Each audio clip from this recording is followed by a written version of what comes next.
Hello, salam alaikum, j'espère que vous allez tous bien. Bienvenue sur ma chaîne. Alors le ramadan approche et on est heureux de l'accueillir. Je vous souhaite, Inch'Allah, à tous un très bon mois de ramadan. Bsha wa salama. Et puis sans oublier nos frères et nos sœurs. Allah ylattaf bihum, Inch'Allah, ya Rabbi.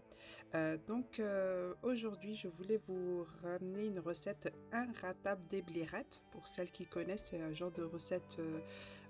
on appelle ça des blairettes, des petites babouches dues à leur forme. C'est une recette facile et inratable si on respecte les ingrédients, bien sûr. Donc, je vais vous écrire les ingrédients tout en grammage. Donc pour les ingrédients, je voulais vous apporter quelques petites précisions. Donc pour le beurre, je vous ai mis 120 g en beurre solide. Une fois qu'il est fondu, il faut obtenir 80 g en quantité fondue. Pour le beurre, j'ai fait un début de beurre noisette. Donc pas totalement beurre noisette, mais vraiment un début de beurre noisette. Une fois qu'il est fait, vous le mettez de côté.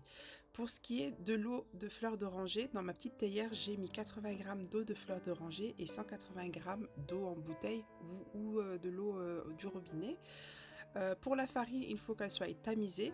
Ensuite, pour vos graines de sésame, il faut absolument qu'elles soient bien sûr nettoyées et non dorées. Donc vous ne les dorez pas vu qu'on va les faire frire dans l'huile.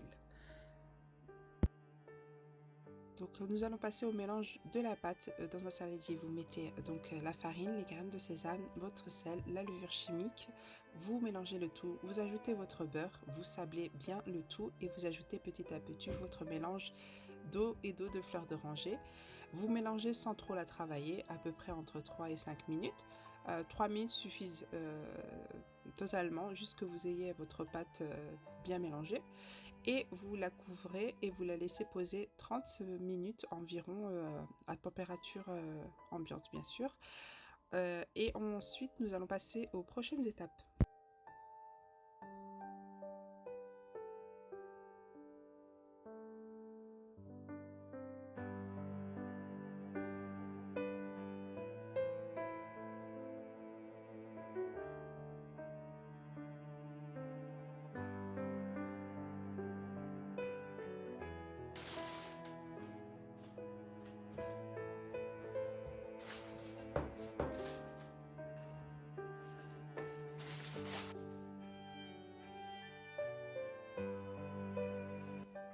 Donc là, je vais commencer à étaler la pâte. Donc pour m'aider, je me mets un petit peu de farine, mais j'en mets qu'au début de l'étalement de la pâte.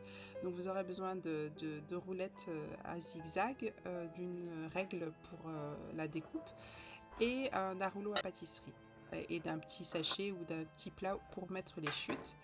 Donc pour l'épaisseur de la pâte, moi j'ai du 2 mm en épaisseur.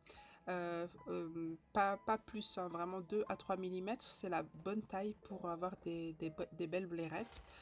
Donc voilà, moi je me suis aidée d'une règle, hein. Donc en dimension c'est du 4,5 cm.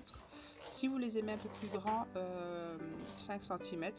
Donc après c'est en fonction de vos choix.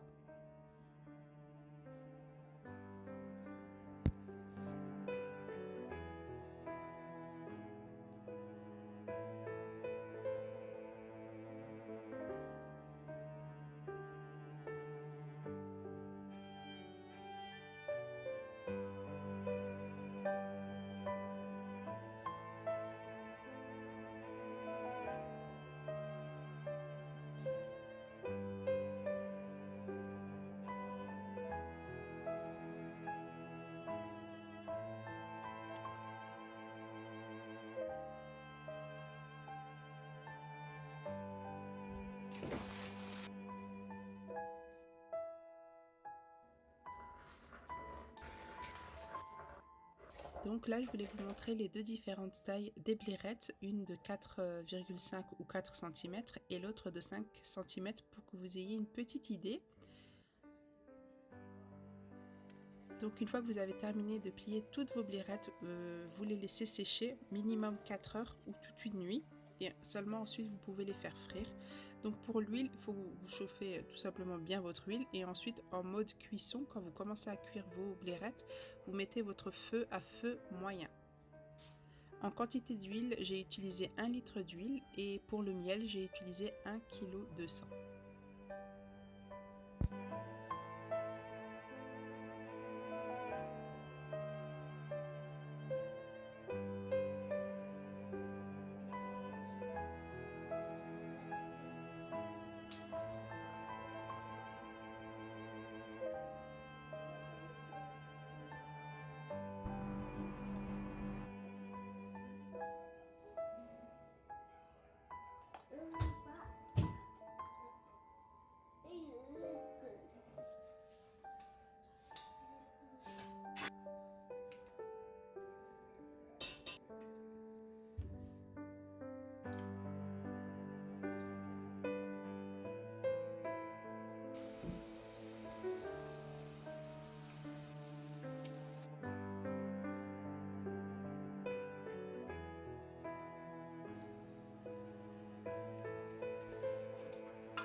Au sujet de l'huile de friture, donc vous allez commencer à voir que vous avez des graines de sésame qui se déposent à l'intérieur, ce qui est totalement normal.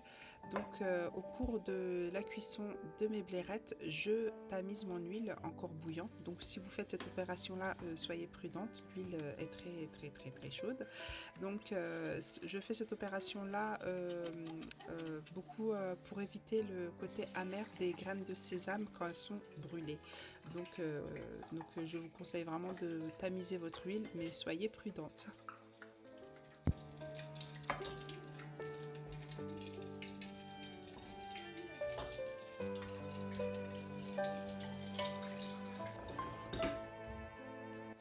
Donc pour le miel, j'ai mis 1,2 kg avec une cuillère à soupe d'eau de fleur d'oranger à l'intérieur que j'ai chauffé légèrement.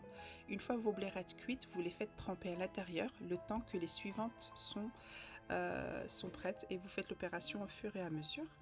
Donc voilà, nous arrivons à la fin de notre vidéo en espérant que la recette vous ait plu. N'hésitez pas à me laisser vos questions si vous en avez en commentaire, je me ferai un plaisir de vous répondre.